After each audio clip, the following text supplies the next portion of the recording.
All right. Hello, everyone, and thank you for your patience. So, welcome to this panel discussion on COVID-19's impact on Indigenous peoples, comparing notes from India, Brazil, and the United States. We will be starting shortly. This event is organized by the Indigenous Studies Discussion Group. This is a graduate student-led initiative at the University of Cambridge. We started in the year 2019 with the objective to provide a platform for discussing issues affecting Indigenous peoples across disciplines, times, and geographies. We are kindly supported by the Cambridge Heritage Research Center. To know more about our upcoming events and give us feedback, suggestions for the future, and ideas for other events, we'll put up email IDs in the chat box and you can write to us there. Our next event, which will be in a few weeks, relates to the threatened destruction of Aboriginal heritage sites in Australia due to mining. So watch out for that, and we will sort of update you when the speakers and dates for that are confirmed. Now, for today's event, we have Dr. Madan Meena, who is a practicing artist and the Honorary Director of the Adivasi Academy in Tejgad, village in Gujarat. We have Andreia Fanzeres, a journalist and head of the Indigenous Rights Program at the Operação Amazônia Nativa in Brazil. And we have Alastair Bitsóí, who is a journalist, a public health professional from the Navajo Nation. So our thanks to the panelists and the audience for taking the time out to make it to this event. So thank you very much. So just a very quick sort of rundown of the format. So every speaker will have 15 minutes to speak. Dr. Meena will go first, followed by Alastair, followed by Andreia. And once the speakers finish, we will take time for questions from the audience. So the audience and the other speakers can also post questions. So there will be an Ask Questions button at the bottom right of your screen. So you can ask questions there. You can upvote questions that others have asked if that's similar to your question. And these will be taken up at the end of all the other speakers, right? And yeah, if you want to ask any particular panelist anything, please indicate their name so that it's easier for us to sort of direct the question to them. And yeah, without really much further ado, I would invite our first speaker, Dr. Madan Meena, on screen.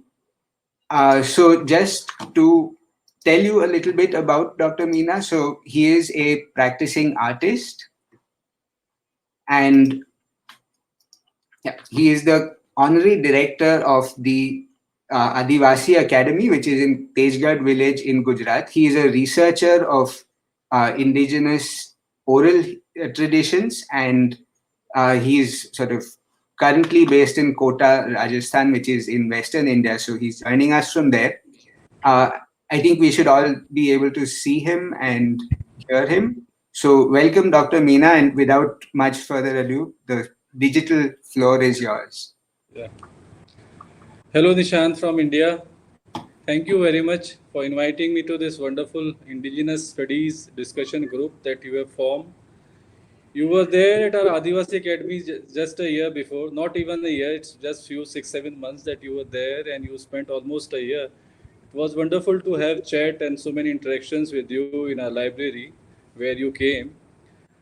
So over here, as you have asked me to represent India and tell about the Adivasis, their situation in the present COVID situation. So I just prepared a small presentation to share with you. I hope I'll be able to contribute something to this valuable, very interesting discussion group. So here I go. Let me share my screen.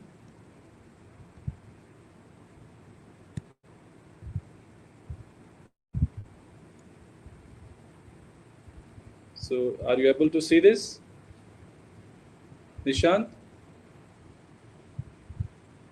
Hello, Nishant, can you see this? Yes. Yeah. So, Adivasi Academy is based in Gujarat. It is Gujarat is as you can see it is in west of India. In this location, you can see the map of India, and west of India, this shaded portion is a Gujarat state, and within Gujarat, it is on the eastern side, adjoining to Madhya Pradesh. So over here, there is a small village, Tejgarh, where this Adivasi Academy. It is a huge campus of around 11 acres of land, and which has different components. Like it has an important library, it has a tribal studio, it has a school for mother tongue language, it has a health clinic, it has a museum, a very interesting museum that it's a museum of voice for the Adivasis. It has a language of forest where some 70 languages, mostly the tribal languages, has been represented through different trees over there.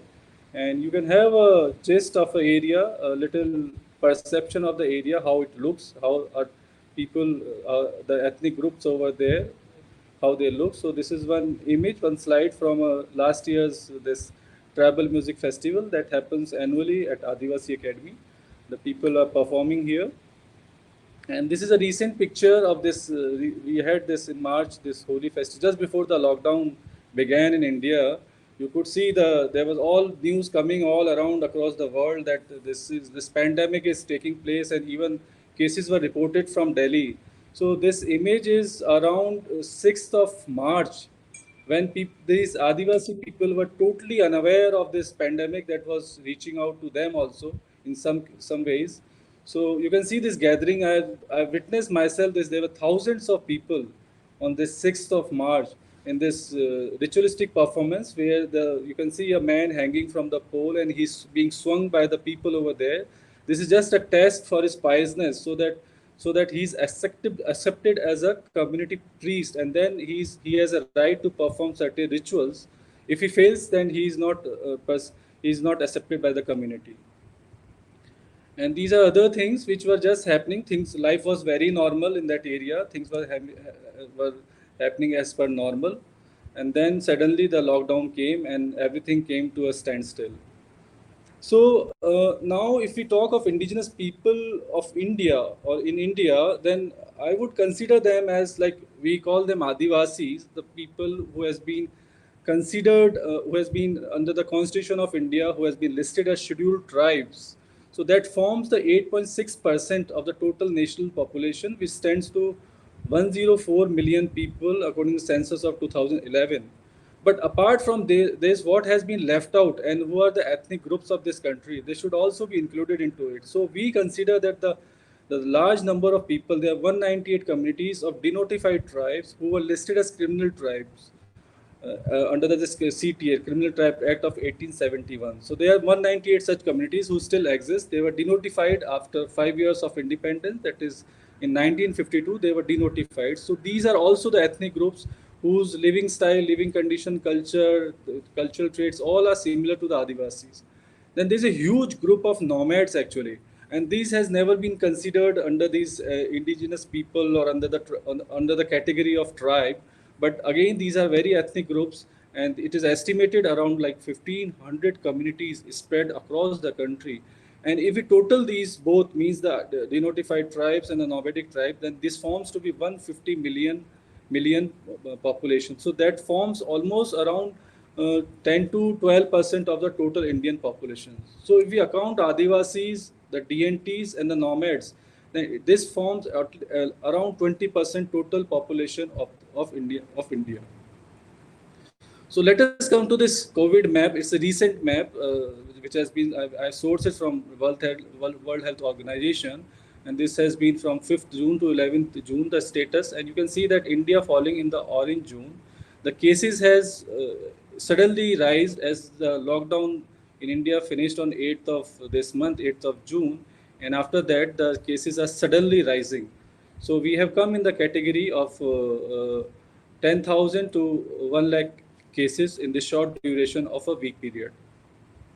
And now you can see the steep rise actually. In the last just 1 week, there is a sudden rise, and the situation in Bombay and Delhi and other metro cities is just getting worse day by day. And then this is a real-time status. So this is status of morning around 10 o'clock when I took this snapshot, this from the screenshot. So it has listed that in India there are 3,55,000 confirmed cases. There are 1,55,000 active cases. They have recovered. Half of them have recovered, and our recovery rate right now is around 50%. And the deaths are like around 11,000. But it is at present, the cases are just increasing as you have seen in the previous graph. So there was a very interesting poster I came across on WhatsApp, social media. This was circulating, and this caught my attention actually. So this is a statement by Victoria Tolley Corpus, a UN special reporter on rights of indigenous people. And what she has said, she has given a statement that indigenous people should be involved in controlling pandemic because they are highly experienced in it. I think this is very true in Indian context also, and I have an image to show you over here that how we have this culture of how the indigenous people has a culture of avoiding all these such kind of pandemics and such kind of diseases across the generations, across centuries. So one image is here on the left hand side. This is from Rajasthan, and here you can see the hutment, they are quite at a far distance. So one hutment belongs to one family, another belongs to another family. So there are chances of contact. So what we are talking of social distancing, there has not been a case of social distancing, but yeah, physical distancing has been there. And another image is again from Gujarat, and there also you can see their huts, they are at distance actually.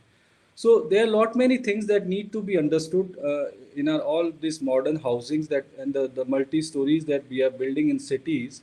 There is a lot to be understood from these indigenous tribes and their culture. And this is a very touching poster that I came across when there's so much panic going around COVID, and everyone running behind masks and sanitizers and all PPE kits and so many facilities that we require now before we step out of our house. And this girl with a brother, the statement has come that helplessness may prevail, but one should not lose sense. I think that is very important when this panic button has been pushed and people are just in a very panic mode. People are losing their patience also. So this is something that need to be learned from these indigenous groups. So in India, the lockdown came all of a sudden. People were just unaware of it that this is going to happen. And this was just announced in the evening, and from next day morning, from 23rd of March, this lockdown started. And all the highways were closed, and even the villagers themselves, it was not just the police that on the left hand side, you see the police who has been barricading the roads, but on the right hand side, you can see the electric poles has been put down on road, and the village youth came forward to favor the lockdown completely, and they were not allowing any traffic to go inside or outside the village. So this is how the lockdown affected the whole population, the whole indigenous groups across the country. And then what happened? People were there for a week or two. They were there in their locations, but the tribals or the migrant tribals or the nomadic communities or the denotified tribes who were working in urban cities or in the large urban centers or in the industrial centers, they were forced to move out of the cities because they were not being paid. They had a big crisis of food, so they walked on food. So one image you can see how the son is carrying his mother, and there were many people who were cycling, who were just going in carts, who were just walking, and many just died on the way. And you must have read many news from India that people was just slept on tracks and trains just run over them. So those are many sad stories you must have read through this period, how this lockdown affected, it shattered the people's hope, and they were just to return them. So most of the population, the tribal population who are in cities, they have returned back to their villages. But now after have returned, now there's a big crisis for livelihood because the resources has dried up in villages, which tempted them to move to the big cities. And then when the lockdown happened, government came up with these beautiful posters announcing that we'll be providing them all kind of ration, food and everything. So different schemes and different these big posters which were advertised in all media. But the truth was this, that only very few received this. mostly those people like the nomadic communities who do not even have these ration card, because what you see in this poster is the mention of their citizenship documents, and now many of the population doesn't have those citizenship because nomadic people always keep moving, so they do not have uh, any document to show that they belong to that place. And similarly, the denotified tribes, many do not have these documentations, and so those people remain out of reach of the government, and they suffered the most. So, so they were not covered under these, and many other. What happened then? Many people came forward. Most of the philanthropic people, many of the NGOs, many other organizations, they came forward and they supported those people, but they remain out of the purview of the government. And this is an interesting news I came across from a tribal community in Rajasthan that though they were all hue and cry to demanding ration, but this particular tribal community, they just rejected government support. They were in their village and government has gone to them with a ration to provide them ration during the lockdown period. They said that we will not take it for free. This is something that they have such kind of a self-respect that they do not take anything for free. So the government administration came forward and then they persuaded them that definitely we'll give you some work and you please take it in advance of that particular work. So then they agreed to take that ration from the government. So there are cases, such positive stories also from the tribal areas that need to be learned, which are examples from these people. And as I talk about the nomadic communities, there were people who were making these small videos on TikTok and they were uploading these videos on social media to get public attention and to them, because all their work was gone, because as the lockdown happened, most of the hotels closed down and this whole tourism industry was badly affected. So the people who were mostly the musicians and the performers, they were badly affected. So they prepared some TikTok videos and they uploaded on the social media. And I can give you one example of it. There's a sample video over here, and you can just see how they're demanding.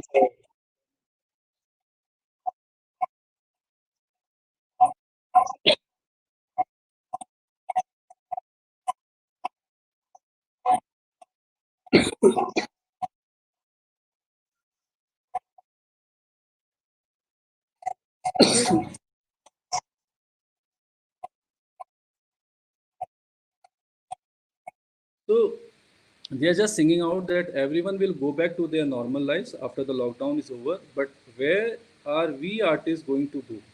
Our situation is disregarding every day, and we need some help from the government. Now, this is a community of puppeteers who are nomadic communities. They move all across the urban centers to perform and get money out of it. So their livelihood has been badly affected due to COVID. Now, here's another interesting video that I came up again. A nomadic tribe who goes around the villages. They sing songs, they perform, and they take alms from the people. And over here, I came across an interesting song which is all around this COVID. And I have written its translation on the right hand side. You can go through the translation while I play this music for you here.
So, so you can see this in this previous video that I think these three words has permanently become part of all the tribal languages, I think, across the world. One is China, one is this coronavirus, and third is lockdown. This has become so familiar in all the languages that they use it very ordinarily nowadays. Now, this is another interesting painting that I came across from one of the ethnic group of painters who are basically scroll painters, and they paint genealogies of different communities. So they made this very different kind of a painting in response to the lockdown, in response to a prime minister's announcement of different facilities, then all the precautions that need to be taken care of here. So this is how the different traditional communities, ethnic groups has responded in this COVID situation. Uh, this COVID situation, and they have been coping up with this, but they have a different, very positive examples that has come up from these communities, and one should, I think, look to these communities, take lessons from them, and there is a lot of hope in these communities. I think that is enough for me to be Nishant. Thank you very much.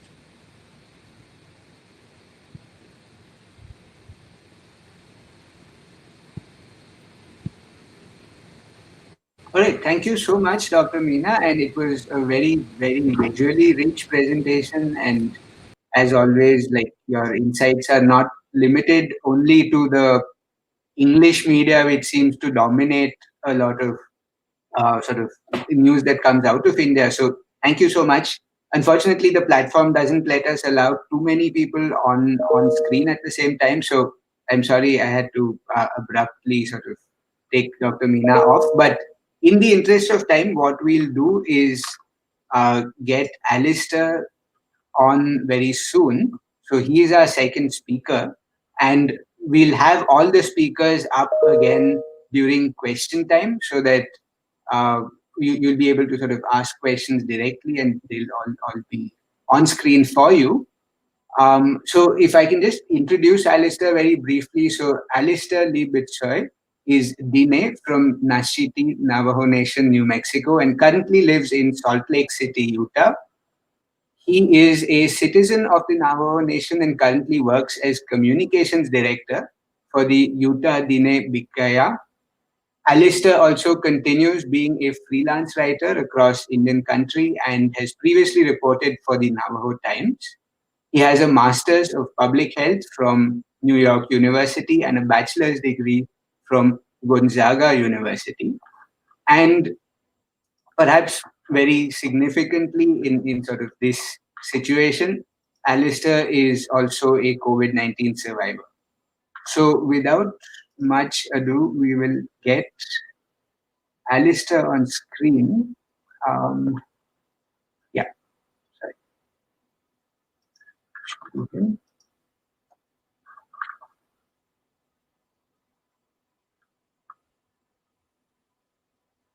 Again, just a quick reminder, our email IDs, if you want to sign up for future events, should be in the comments box right here. And if you have questions, please do ask in this ask a question tab or in the comment section if you would like to, so that we can compile them for the speakers at the end. So, hi, Alastair. I think we should all be able to hello, see you. Yate. Can you guys hear me here?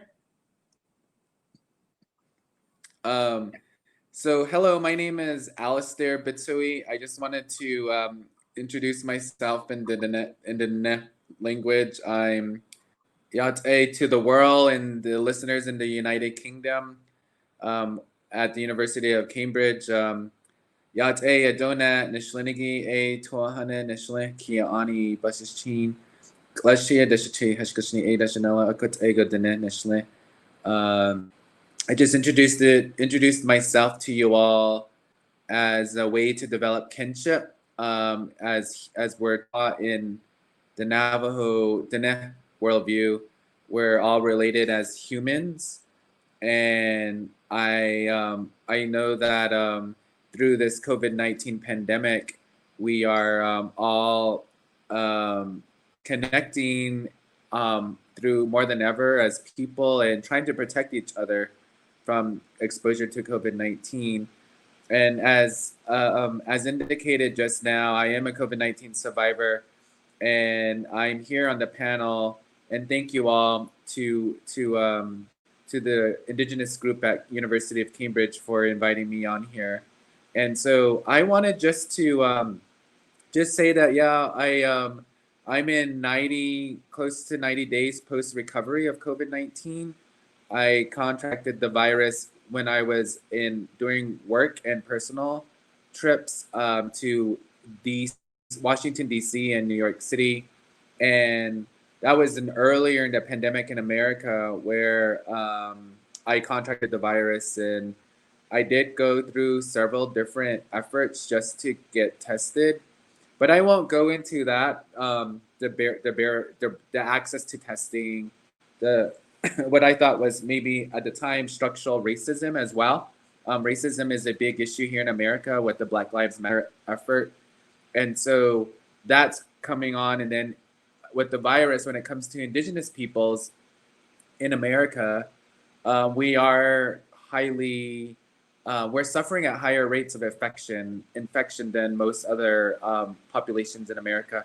And I can show you here, I have some pages that I can share for data, just so you guys can look at. It's just changing web browsers. I don't know how, share screen. Okay, let me do that. So here is a, can you guys see this or no? Can you see the, when I change different, can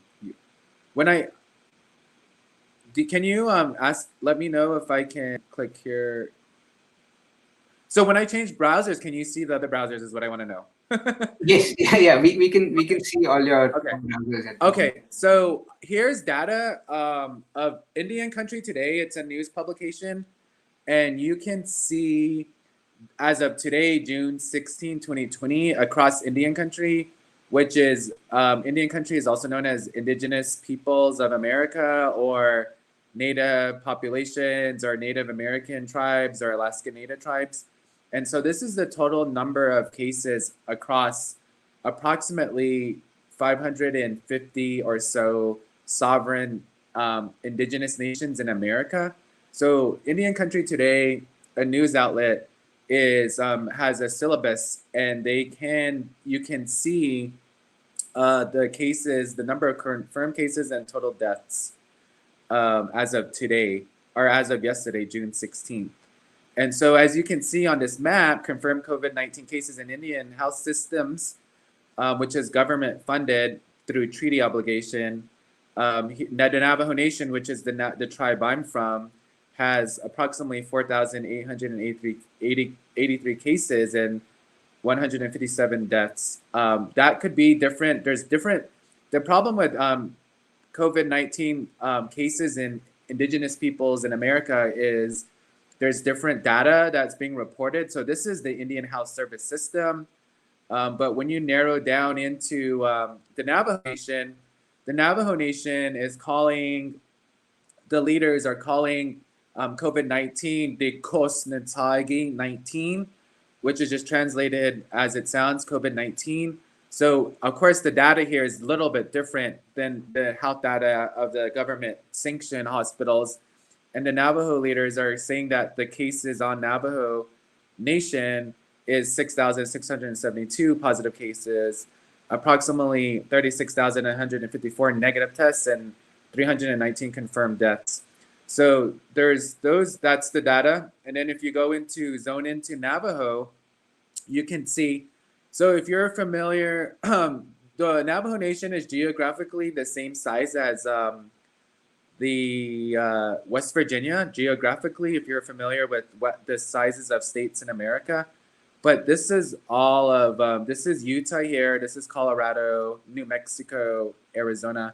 And I'm from here, where it says here, probably where this browser is, that's where I'm at.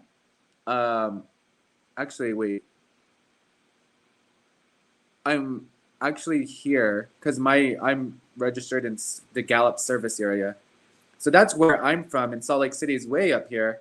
And that just gives you an idea of incident cases growing on Navajo Nation. Here, there's various hotspots. This is where the current hotspot is. I would say all over Navajo is hotspots, but I know a lot of cases are coming from this region, which is central. And part of the reason why there are high cases in the United States among Indigenous peoples is in part because of the lack of water access, the lack of electricity. You might think that in America, everyone it's considered a developed nation, but when you target into the geographical areas of our land, and then I just wanted to acknowledge that all of America belong to Indigenous peoples, and so when you zone into what we have now known as reservation lands, there are different infrastructural issues that exist that are being enhanced with the pandemic. I think Indigenous leaders all over America have tried to engage the federal government to carry out or execute some of these treaty right obligations. But with the pandemic coming, everything's more amplified, everything's more enhanced. And so when you see all those moving parts happening at once, that's where some of the fatalities and the incident rates are happening. And then you have issues of uranium and issues of coal production and just non-renewable energy development on the exploitation of our lands. That is another exasperating factor to why we have such a high rate. And then there's also racism. There's we have what we call border towns around reservation lands, and our people, because of colonial structures, because of capitalism in America, they pushed us into these lands, and we think, or it's thought, or it's obvious, or it's truth that we've become so somewhat assimilated to American culture that we also forgot our own Indigenous ways of of connecting to the land, growing our own foods. And there are some families and small pockets of Diné people and other Indigenous peoples, like the Pueblo people in New Mexico, the Hopi and Zuni and Ute, and other diverse different tribes that exist in America, and particularly in the Southwest, which is getting hit the most with the highest infection rates. But there are pockets of our people that still do connect and farm and live off the land, but most of I would say majority of the population now have resorted to depending on the American market for their livelihood. So they kind of forgot some of these things that we are now pushing. Like now's the time to dig into our cultures as Indigenous peoples and find those solutions to combat exposure to COVID-19. And so I know right now, since feeling better from COVID, I teamed up with a colleague. Her name is Davina Smith. She is also Diné, and she and I felt like we each had our own health scares. Mine with COVID-19, her with a similar respiratory virus that wasn't COVID-19. We fundraised for it's in the link on the site as well.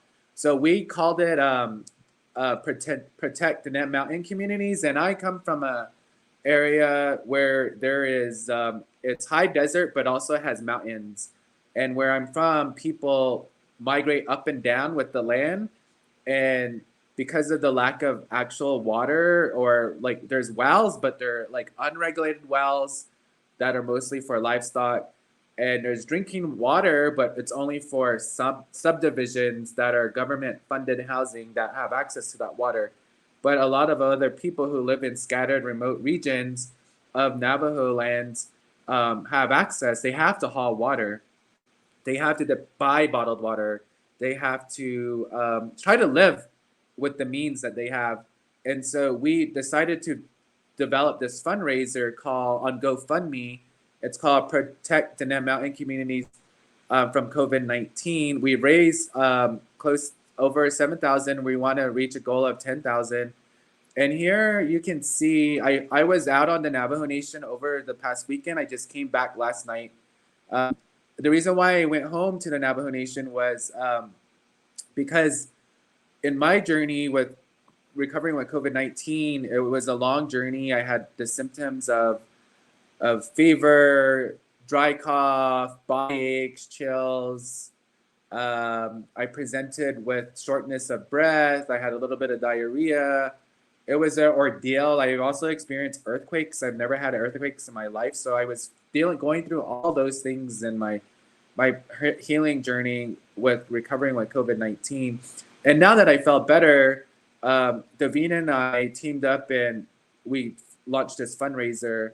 And over the weekend, like I tried to be an advocate for testing. In America, you would think testing would be easy in America, but it's hard. I had to advocate for testing access. I was denied testing twice. It wasn't until like maybe 13, 14 days since onset of COVID-19 symptoms that I was finally able to get the clearance to get tested for COVID. So on day 14, I found that I was COVID positive. And so luckily I lived by myself, so I was easy to isolate. And so when I transitioned, I was just waiting for the guidance from the Centers for Disease Control in the state of Utah to relax, and they did relax. Now that in Utah, for instance, and Arizona, the politics also plays a matter here in America and how it impacts how COVID impacts Indigenous communities. So for Utah and Arizona, for instance, they're considered Republican red states, which is the value there is money over human health.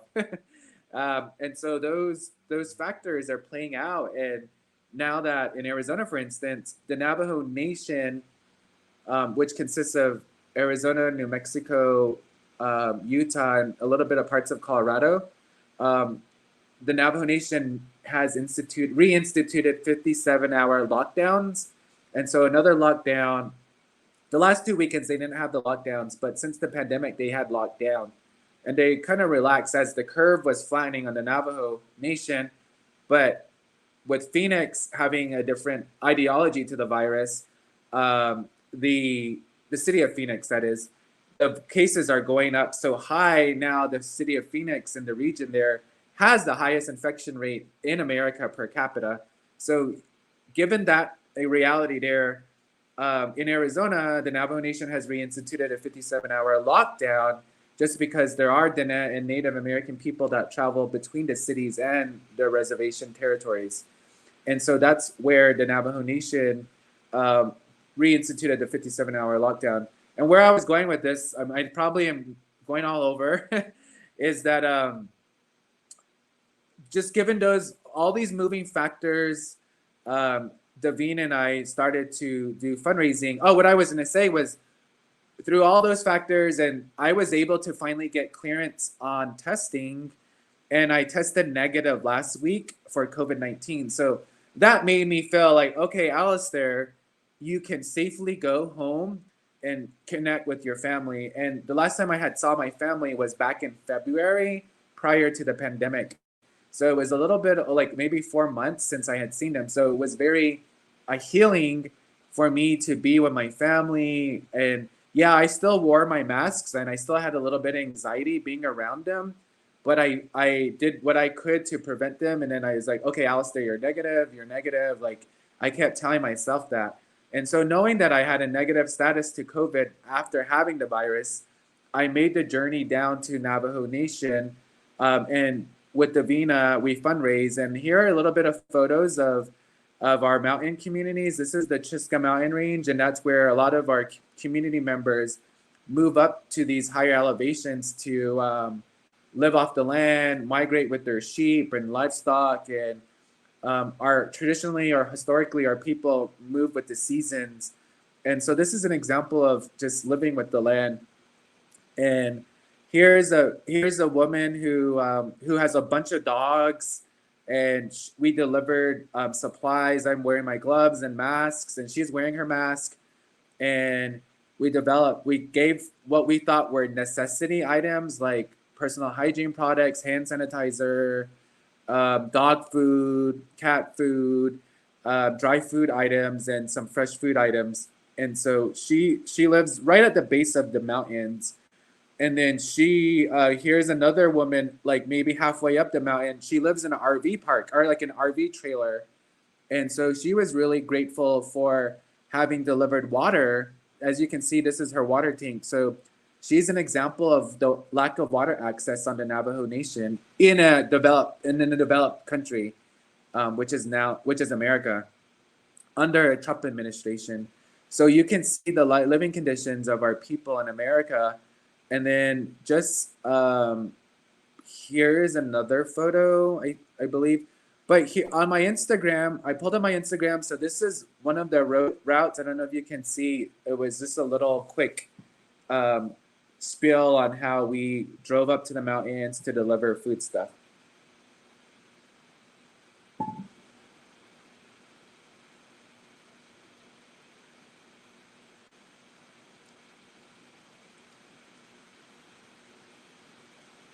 And so here's just like mutual relief efforts who are helping. This is what we delivered. Some volunteers, the same woman that I showed you, and then just going down these rocky roads just to deliver food supply and relief efforts. There are current relief efforts happening. And I was, when I was ill, I was donating to different relief efforts, and they were all going to different parts of the Navajo Nation, but it didn't sit well with me to basically, why are you donating to all these other places and organizations when you're feeling better and you can execute something in your own back country and backyard? So that's what I did with the Meena Smith. And now that I'm back in Salt Lake, I came up to switch vehicles to go back home, and I think I will spend an extended summer down south just because I'm also concerned for my family and relatives. Like, if they need help, I mean, they do need help, but like, do food run? I mean, I'm still paying attention to the science if I have any immunity or antibodies, but I'm still taking precautions as far as like how to keep myself safe, but also just limiting exposures.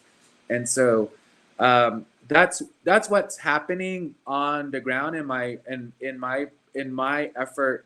But I'm also a Navajo Times reporter as well and freelance writer. And if you go to the link here, I talked about the need, and the reason for this article was I talked about hope, and a lot of people need hope during this pandemic.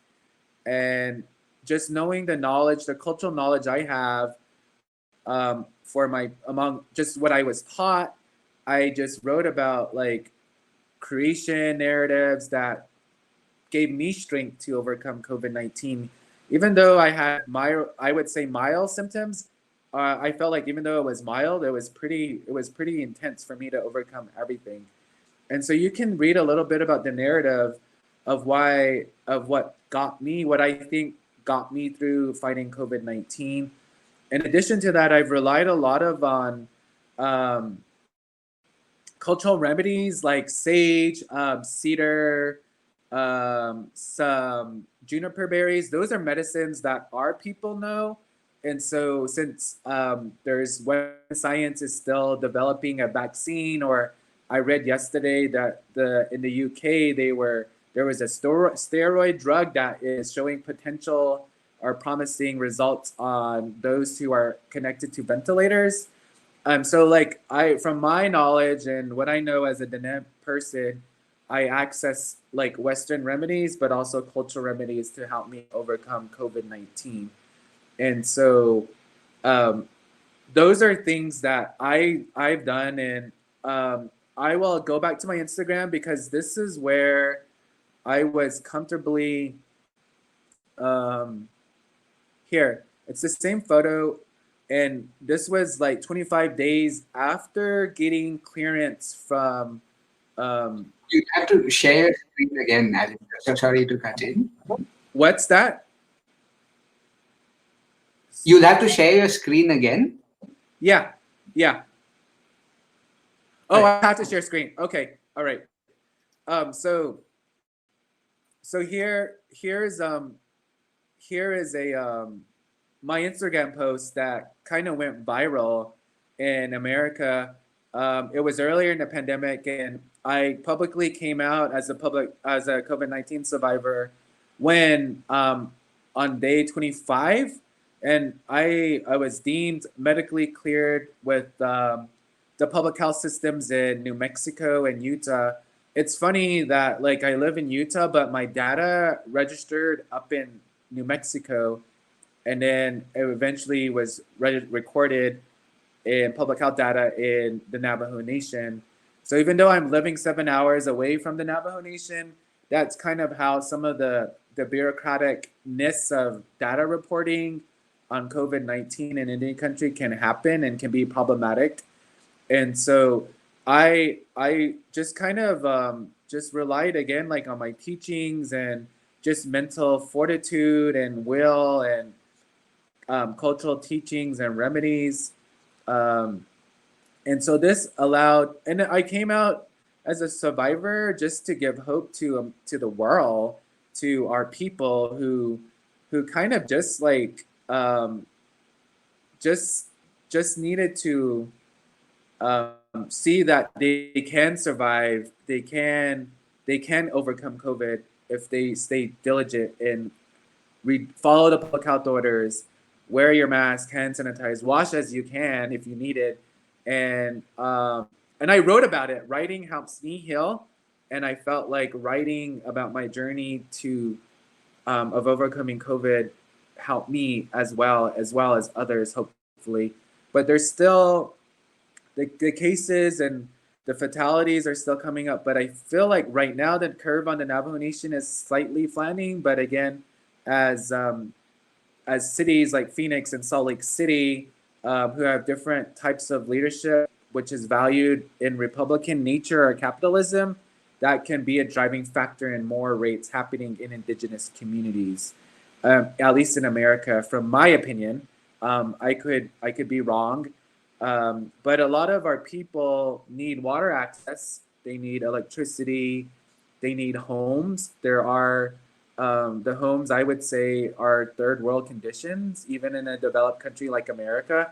And so, and then right now, our Navajo Nation leadership, for instance, did get some federal funding of approximately $600 million into their treasuries, but they're still fighting about how to even facilitate the priority needs of the whole nation, of the needs of the people. And so those politics that are happening at that level.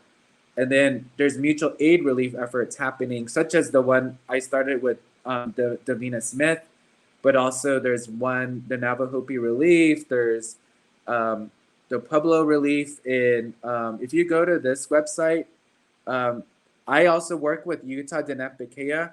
So we do have, we are in land conservation, and we're trying to protect the landscape known as Bears Ears National Monument. And so we have a list of nonprofits that can be donated to, or relief efforts, excuse me. But yeah, those are things that I've been doing, and I hope that gives you perspective to the Indigenous experience with COVID-19, this pandemic, and in America.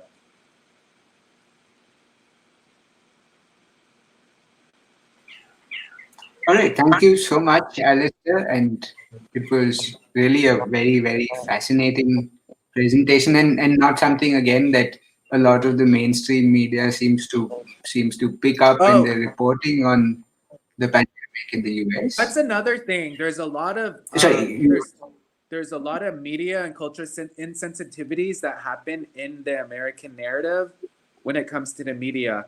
There's just the exploitation of our narratives.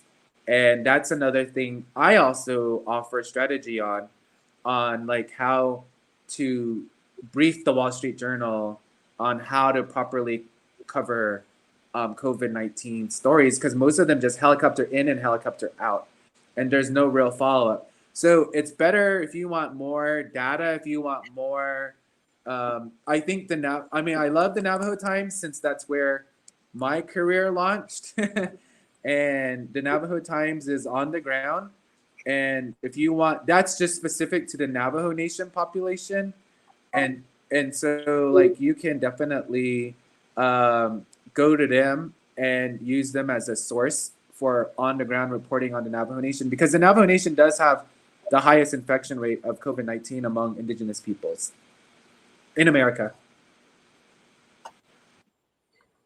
All right. So thank you once again, and please feel free to share links in the chat box. So a lot of really quickly, please that you donate to mentioned. us. Davina and I, if you can, share our GoFundMe. If you can donate, we know our communities directly, and we know what, I know when I go back, I know which person needs dog food or more water barrels. So if you guys can donate, that'd be great. Thank you.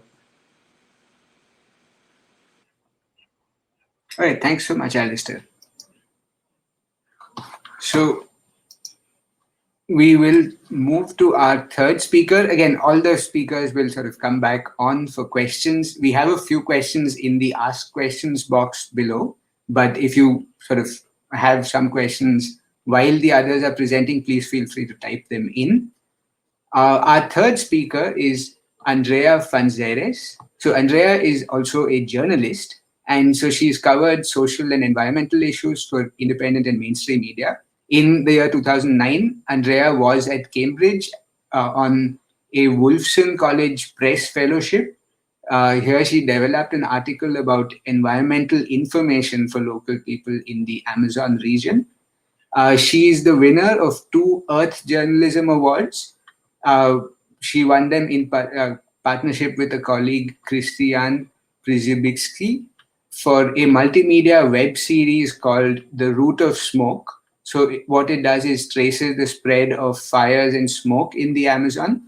And this award was presented during the 15th UN Climate Change Conference, COP15, in Copenhagen. Andreia currently works at the Operação Amazônia Nativa, pardon my mispronunciation. It's OPAN for short, and it's the first NGO in Brazil for pursuing indigenous people's rights, and it was founded in 1969. OPAN has been focusing its strategic actions in Mato Grosso and Amazonas states.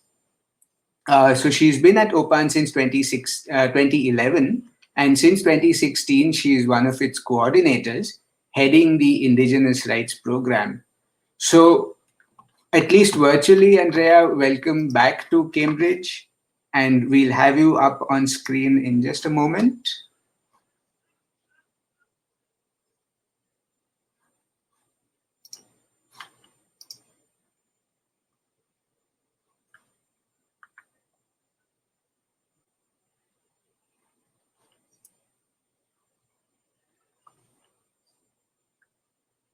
Right, so we should have Andreia on our screens any minute now.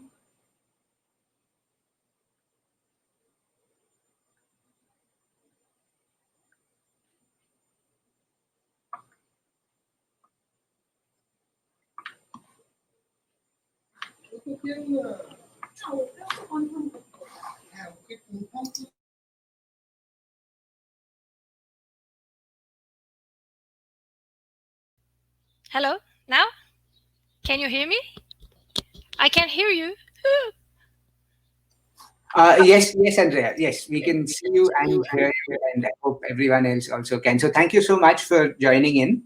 There have been some tech issues, but yeah, thank you so much. So it's over to you. And if you'd like us to share screen, just let us know. We have your presentation open, but you can also do that by just clicking on your sort of image above. There's a share screen option, right? So the floor is yours. Yeah, thank you. Sorry that I couldn't stay here for the first presentation because of a time zone small problem, but now we're together, and I'm very happy to be here. So good afternoon. It's my pleasure to be one of today's speakers. And today I would like to share some relevant elements and insights of the current Brazilian disaster in dealing with the coronavirus pandemic, with special attention to the indigenous people's situation. So, as you may be following, Brazil has currently the second highest death toll by COVID-19 after the United States. And up to now, there has been more than 800,000 confirmed cases and over 45,000 deaths. And these numbers are very likely to be underestimated since Brazil is one of the countries that test less worldwide. This reality can be easily explained by a series of shameful facts that ignite what I'm calling the perfect storm. But first of all, since 2019, the country has been run by an ultra-right-wing president, Jair Bolsonaro. Apart from governing from Twitter and countless authoritarian statements, he's been openly supporting demonstrations for military intervention and against the Congress and the Supreme Court on a daily basis. Moreover, it's said that the presidential headquarters hosts a so-called hate cabinet, which is under investigation for spreading fake news since the presidential elections involving the president's sons and friends. Social rights and environment are publicly considered an obstacle for development. The sharp rise in the Brazilian emissions, deforestation, and fires since 2018 represents a drawback in the recent diplomatic and technical efforts to tackle them nationally and internationally. There is a strong ideological guidance that denies science in the government today. The president himself has not only ignored the recommendations from the World Health Organization of keeping social distance and closing non-essential services, as almost every country did, but he and his health ministry have also hidden daily pandemic numbers. Furthermore, he demanded Brazilian hospitals to use chloroquine as the solution for the virus and called the pandemic hysteria and just a flu. So Brazilian state institutions have quickly shrunk in budget and technical direction. In at least 2 months, in the last 2 months, the health minister has changed twice.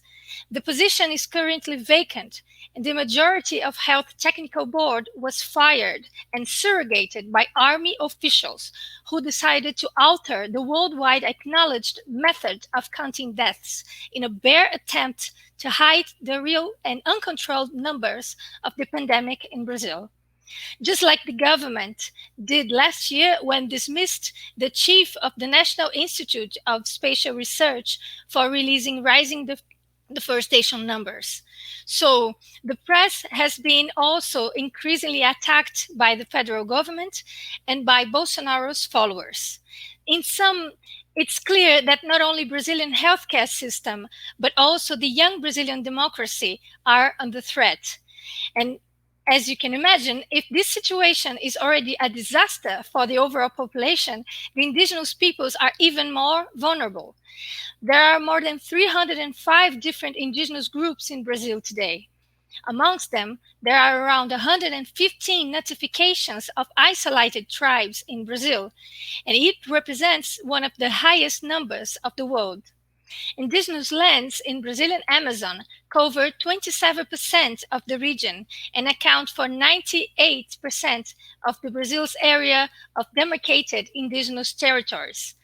Across the country, there are 724 indigenous lands considering all steps of legal recognition. In Brazil, indigenous lands make up 13.5% of the national territory, where people speak 280 distinct languages. The overall indigenous population in Brazil is today around 1 million people. And according to an independent survey taken by the National Indigenous Movement of Brazil, at least 103 ethnic groups and more than 5,361 indigenous have been infected by COVID-19, killing 281 of them. The official data, however, accounts for only 101 death cases amongst indigenous. The reasons for these differences are many. There are visible attempts to hide the real numbers, and the government does not consider indigenous that live outside the villages in urban areas. The fact that the government of Jair Bolsonaro has, since the beginning, always threatened the indigenous peoples by saying, for example, that not even a centimeter more of land would be recognized as indigenous. He forgets this is a state obligation, and it does not depend on his personal will. He also stimulates land grabbing, mining, and invasion. In his first year as a president, there was more than 160 cases of violence in indigenous lands. For long, there have been many new law proposals that violate the Brazilian constitution by trying to open these areas to economic uses, such as for agribusiness, logging, cattle ranching, and others. Nevertheless, according to the Brazilian law, these areas are exclusively granted for the indigenous well-being and traditions. During the pandemic, while indigenous are literally dying, Bolsonaro is again trying to change rules of land demarcation, including reviewing those established and consolidated indigenous areas. And this is absolutely illegal. Recently, the Secretary of Indigenous Health has himself recorded and spread fake news against another law proposal under discussion in the Brazilian Congress today. This law proposal, in particular, was probably the only one that attempted to approve urgent measures to save indigenous lives. Around a month ago, he also tried to prevent NGOs from donating to the indigenous health professionals that claim for support. In other words, humanitarian aid could be affected, but luckily it wasn't. The situation of healthcare amongst indigenous peoples are precarious across the country, especially in the Amazon, where the pandemic has made the majority of the victims. Insufficient basic healthcare infrastructure available to them, and this situation is much more a rule than an exception. Specific social cultural aspects of their communities and their epidemiological profile make some of them more vulnerable to the COVID-19. The Xavante people, for instance, has been studied by OPAN, my institution, and are more vulnerable to the new coronavirus because of the high incidence of obesity and hypertension amongst them. Some populations have still the memory of being devastated by cruelly reduced to 10% of the original group due to past pandemic episodes. Survivors from that time are now elderly, and they fear to be caught by the disease again. So, in order to protect themselves, they are fleeing to even more isolated areas with less food and shelter, and where health assistance is more difficult. These conditions lead us to an explicit and announced genocide if nothing is done to stop the criminal attitudes of the Brazilian government. In regards of all this awful situation, it's very important that the world knows what's going on under the canopy. And all this cultural heritage, all this history needs to be protected and respected.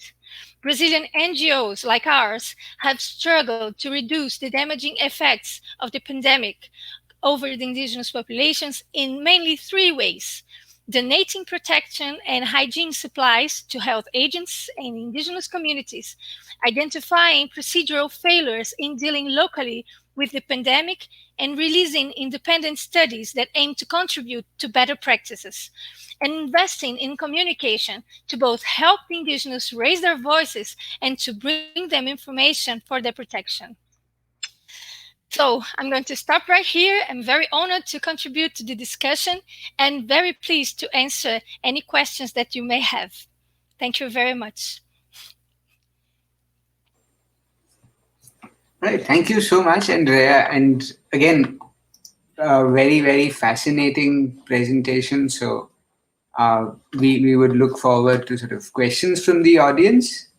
And again, let me just sort of reiterate our thanks to all the panelists who've made it here. So Dr. Meena from India, Alastair from Utah, and Andreia from Brazil. So it's late night, midday, and early in the morning. So thank you so much for accommodating sort of our requests and coming online. What I'll do is I'll add Dr. Meena and Alastair on screen so that we'll have them for the questions. So you should be able to see them soon. And I also wanted, while we're waiting, to thank again the Cambridge Heritage Research Center for making this event possible, for enabling all of us to move online so quickly, given that we can't really have any more in-person meetings. So we can see Alastair at the moment. We will be waiting for Dr. Meena. So we have a couple of questions already. There is one to Alastair. So can you hear us, Alastair? All right, perfect. So the question for you is, would you please elaborate on how non-renewable energy development on indigenous lands affects the COVID-19 infection rates and health in indigenous communities generally? Yes, so currently, as Andreia has emphasized in the climate in Brazil, it's also similar in America when it comes to indigenous lands. And there's the threat of uranium extraction and development in and around Bears Ears National Monument in southern Utah. And so I know the Trump administration has expedited the selling of leases of lands in and around Bears Ears National Monument in southern Utah. So already, for instance, in that region, there are already clusters of cancer rates that are so high among our people already. So when the COVID-19 pandemic has swept across now our lands, there's already comorbidities that exist among our people. So once they already have pre-existing conditions. So when you add COVID to it, that's how those death rates are so high. That's just uranium, but also coal, and then the coal-fired power plants and the emissions from those energy sources also impact. And then there's oil and gas and hydraulic fracking that also exists in around our lands. And we call them ancestral lands because there are lands that once belonged to us that are now in Utah, for instance, they call those lands public lands. And so even the ideology of public lands is kind of like off. Like I don't because I see it as ancestral lands, like lands belonging to indigenous peoples.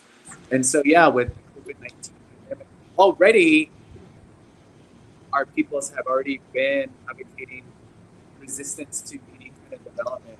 But with the pandemic, it's just making things way worse than they are now. Hopefully that answers your question.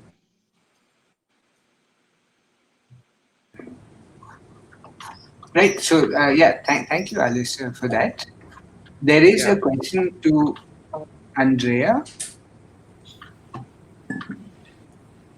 So the question is, so it says, it's a very basic question. What is it useful for people in the UK to do to help? I guess my friend from the United States has already answered it. The indigenous people need aid. There are a lot of campaigns where you can help. Many campaigns online directly. Are you all listen to me? Yeah. There are many campaigns going on online where you can donate for the indigenous populations, and you can help NGOs that are still working directly with them.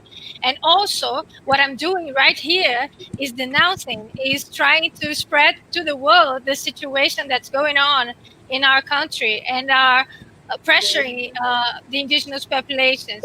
So I think the most you the more you can spread this news, the more you can mobilize other people for the urgency of helping indigenous peoples, not only in Brazil but across the world.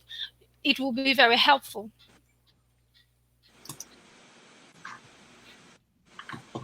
Right. Yeah. Thank you, Andrea. So we have a couple of more questions.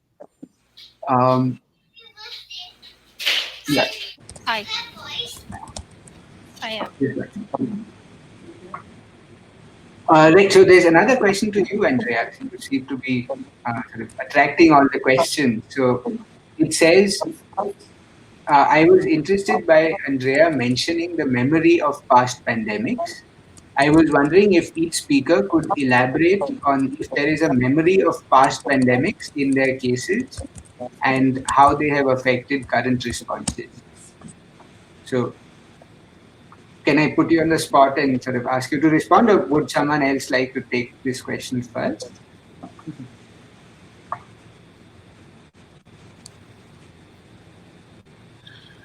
Can I go on? Yeah, please go ahead. In Brazil, we've been observing that, as you could hear in my presentation, there are more than 300 different ethnic groups. So they deal with the pandemic differently. Some groups have been affected by past pandemics, and these groups are the ones who are most concerned about what's going on and are trying to be updated with information. But there are other groups that, unfortunately, they're not caring so much for the social distances measures, and they are more exposed because they don't know. They are people of very recent contacts, indigenous peoples that were contacted by our society 30, 40 years ago. So they are not accustomed to the idea of this uncontrolled spread of this disease. It's not part of their culture. They don't know. So they are more exposed, and they think this is a white thing. This is from our spiritual world, not theirs.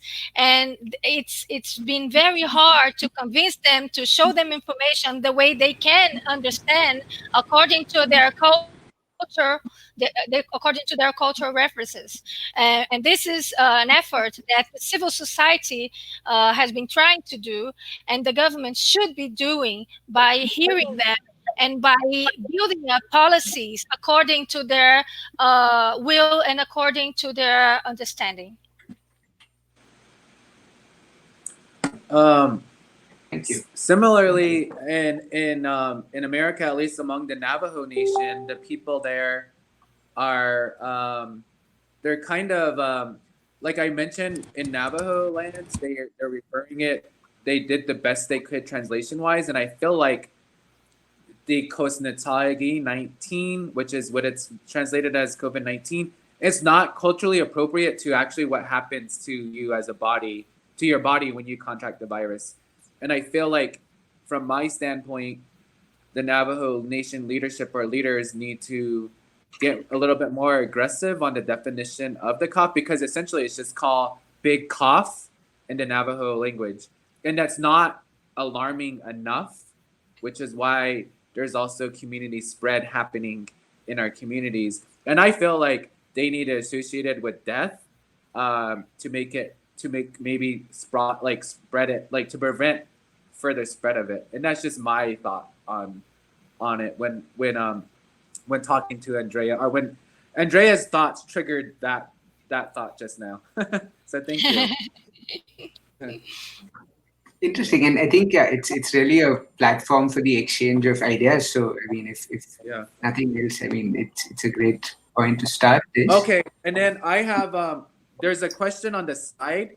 It says, I'm wondering if each speaker could elaborate on if there is a memory of past pandemics and their cases and how they affected the current. Yes. Yes. So yes. Okay, so I'm a little bit frustrated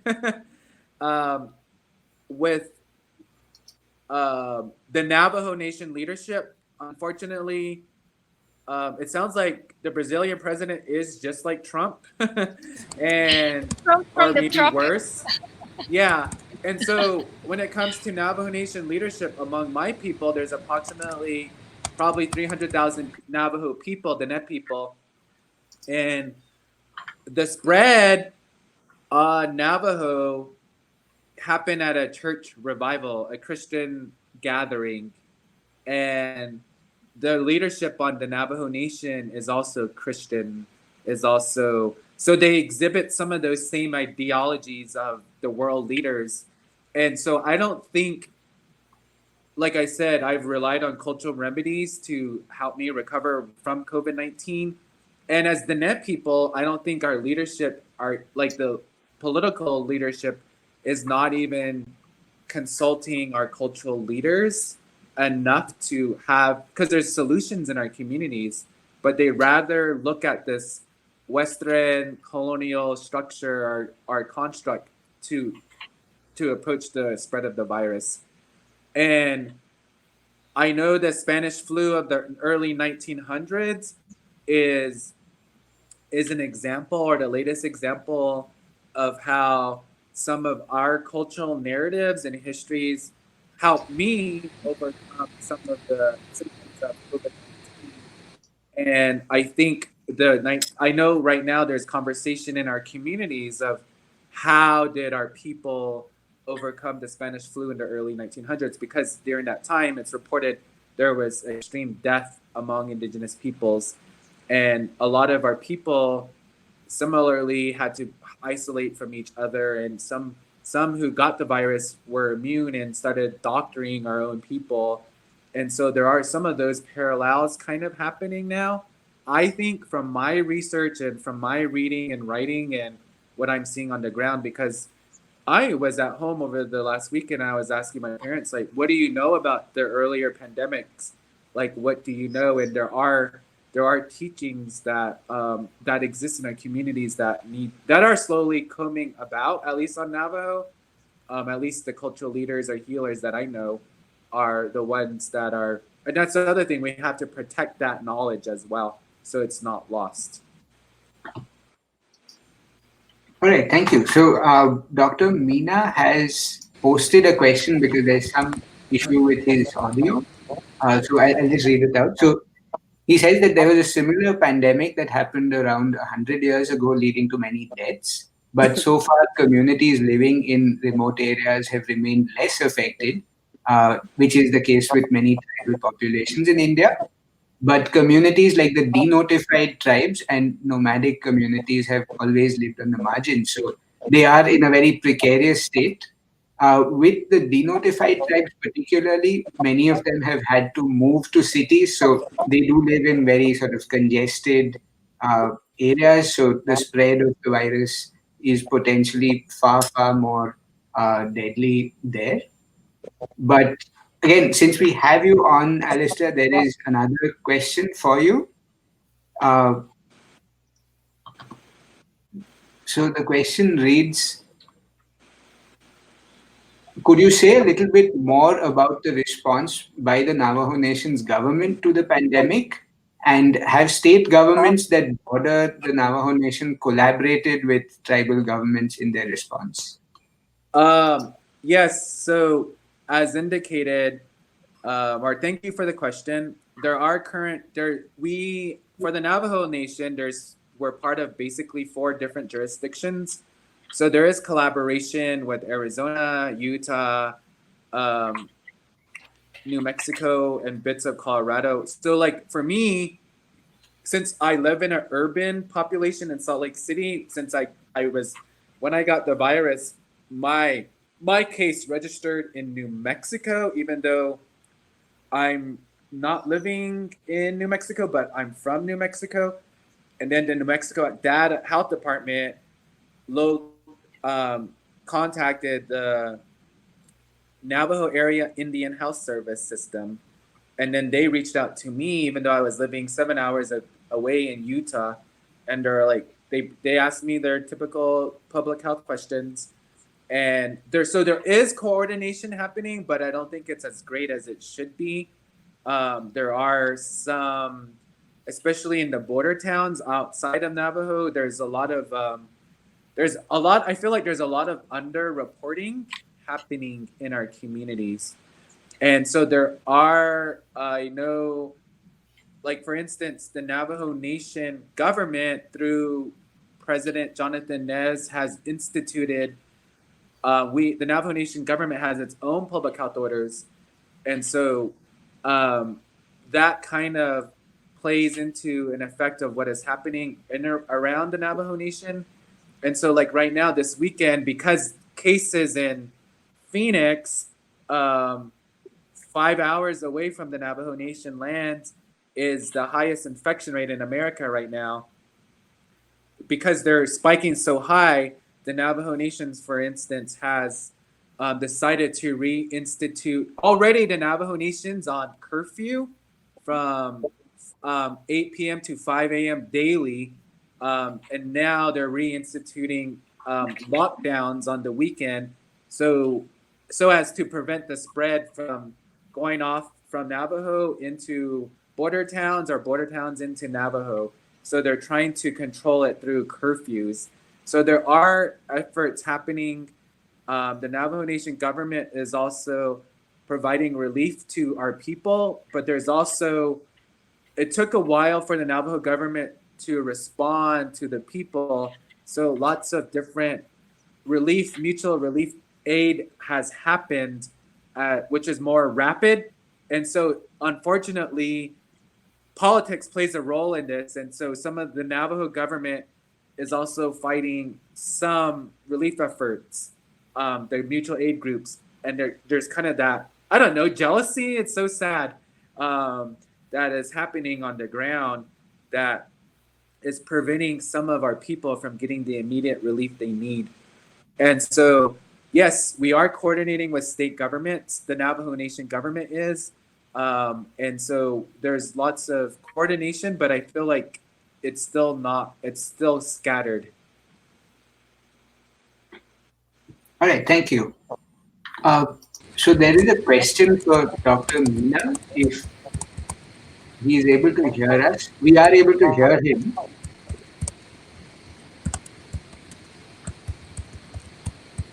Oh, I think he's typing out his answer. Right, so he says summer months are a lean period for Adivasi artists. So it is fair right now. I mean, it's quite all right.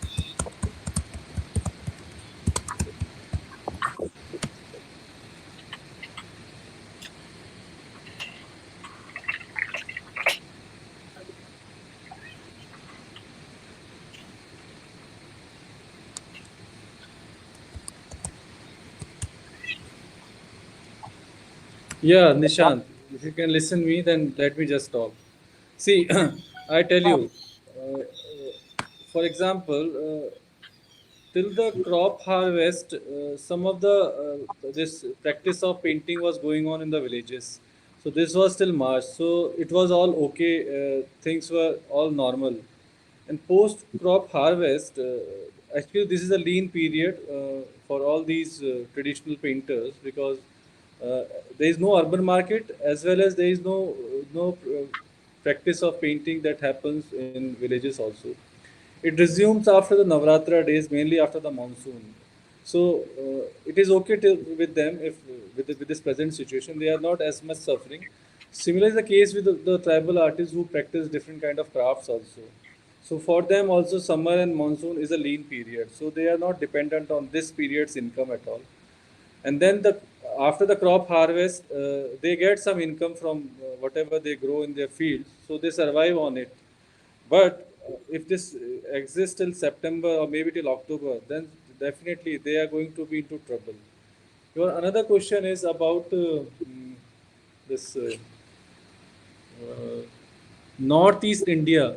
So when you were looking at the map, or the real-time map, what is the situation in the tribal belt? So if you see, starting from west of India, this line crosses from Gujarat, goes through Madhya Pradesh, and then to Odisha, and then Chhattisgarh, Jharkhand, until northeast. Then comes the northeast in the end.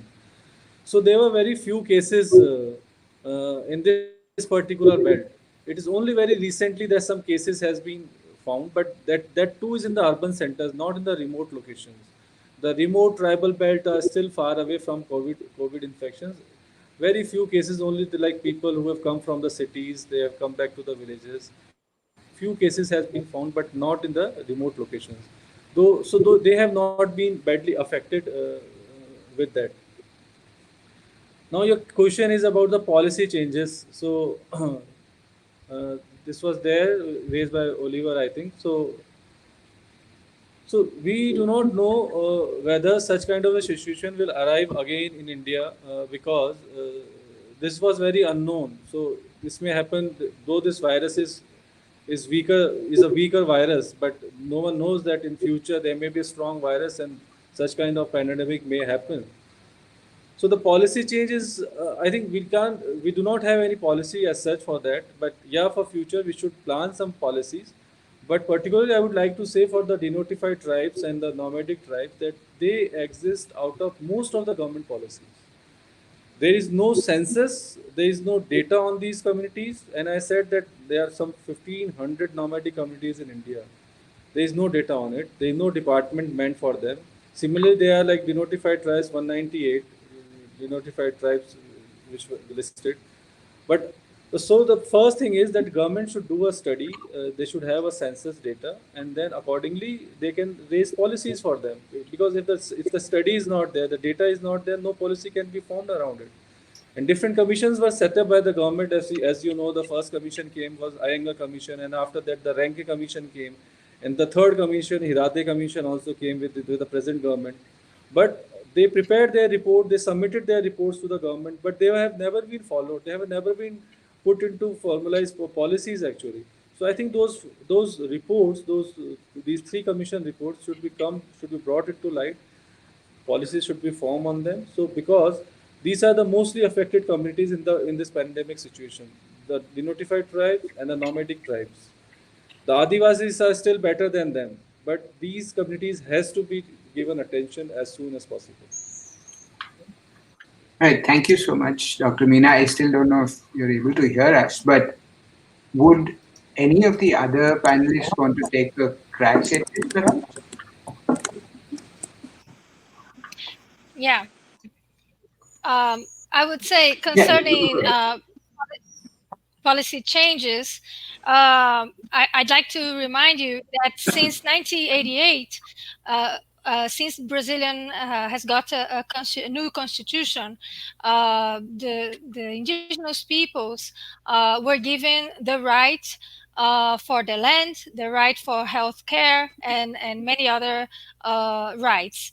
And the process of building up each policy, education policies, health policies, has been considering the participation and the consultation of the indigenous populations.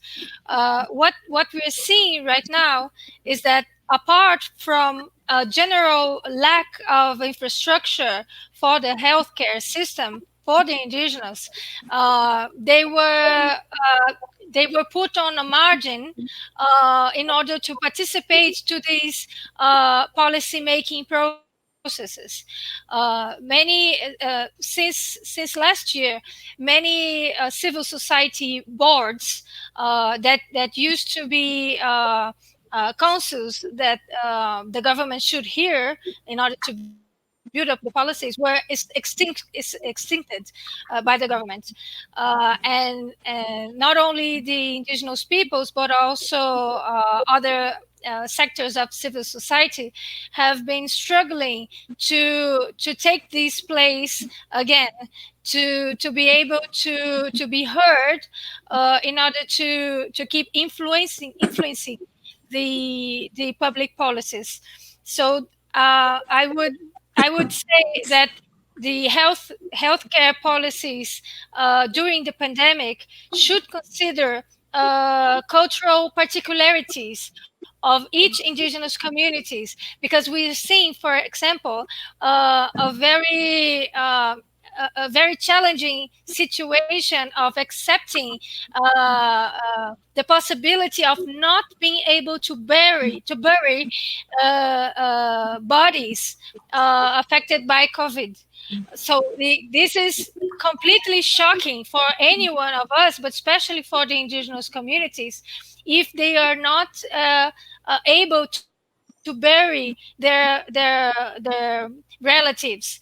So in order to prevent such situation, they are denying the disease. They say, no, there's no disease in here, we are living like normal life, and therefore they're getting even more exposed to the COVID-19.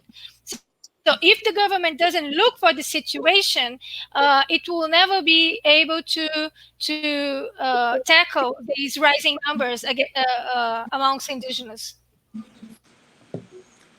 Thank you. Alastair, I can follow up to Andreia and Dr. Meehan.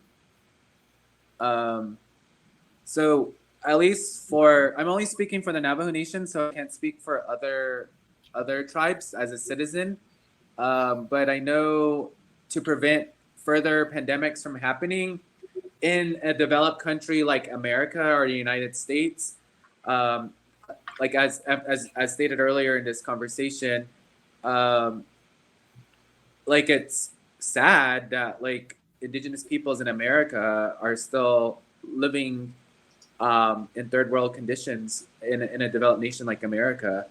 And we've been fighting and we've been advocating and fighting for water rights and water protection for the longest time. And I know for tribes in America, they did get the U.S. Congress did, and Trump did allocate some funding sources to all of the indigenous peoples in America.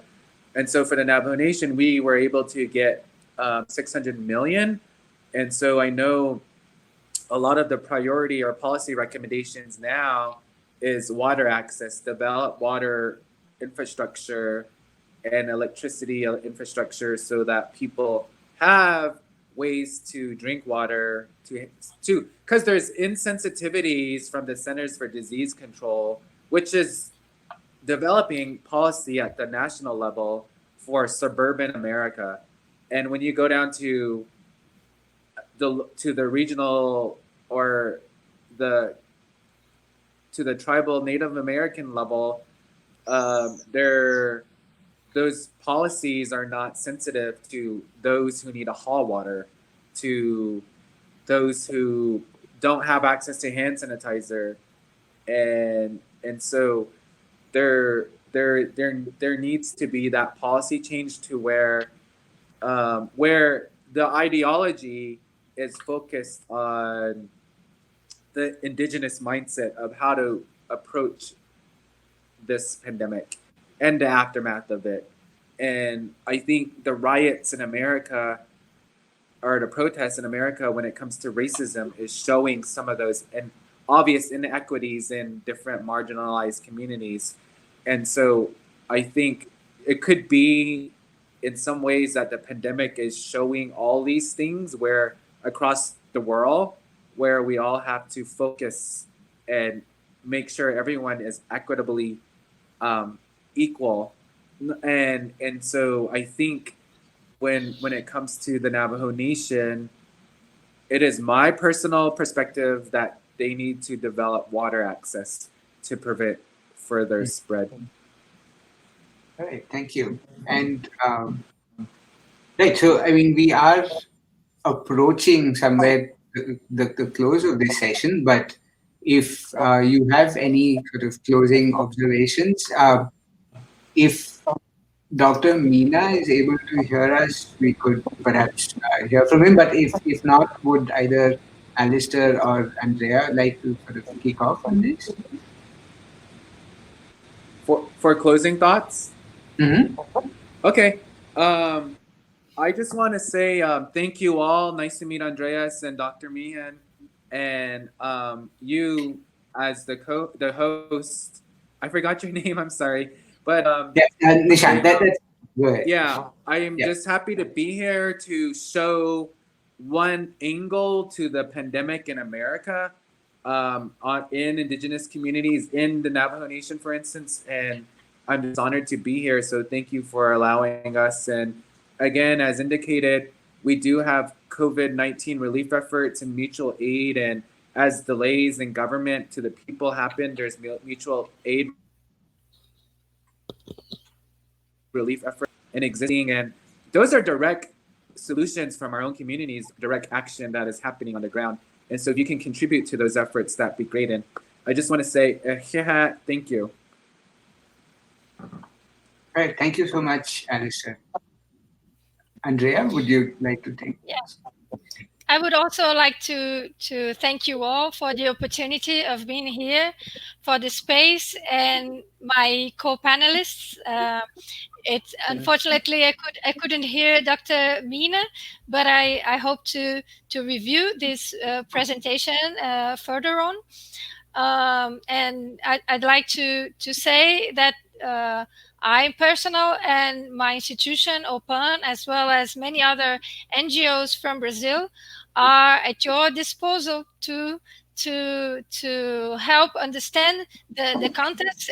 We reckon it's not easy to understand all these controversy situations that go on in Brazil right now, and the awful combination between a very dense political crisis with these unprecedented health crisis that we are all living. So this mixture, it's really cruel and fatal.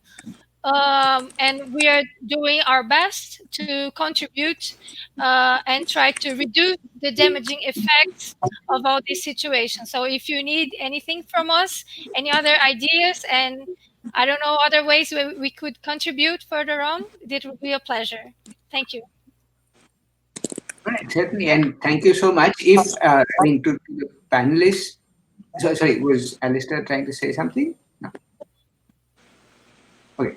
So if you'd like to put up any links, they remain active even in the recorded version. So feel free to sort of use the next little while. Could we perhaps give a digital sort of round of applause to all our panelists, and thank you very much for taking the time out. Like I said, it's not easy to sort of find time to talk about this, and at sort of different times in the world and from different places. But thank you so much for making it here. And we've circulated email IDs if you'd like to sign up for future events. And you can sort of write to us. We'll add you to a mailing list. Our next event is about the destruction of Aboriginal heritage sites in Australia. And this is being caused due to mining. Again, this is an issue which is in Australia, which is very much sort of live at the moment, but also has implications in many places across the world. So do join us for this. We'll notify you of this via email. But thank you everyone for coming, and it was really great to have all of you here. Okay, thank you. All right, thank you so much.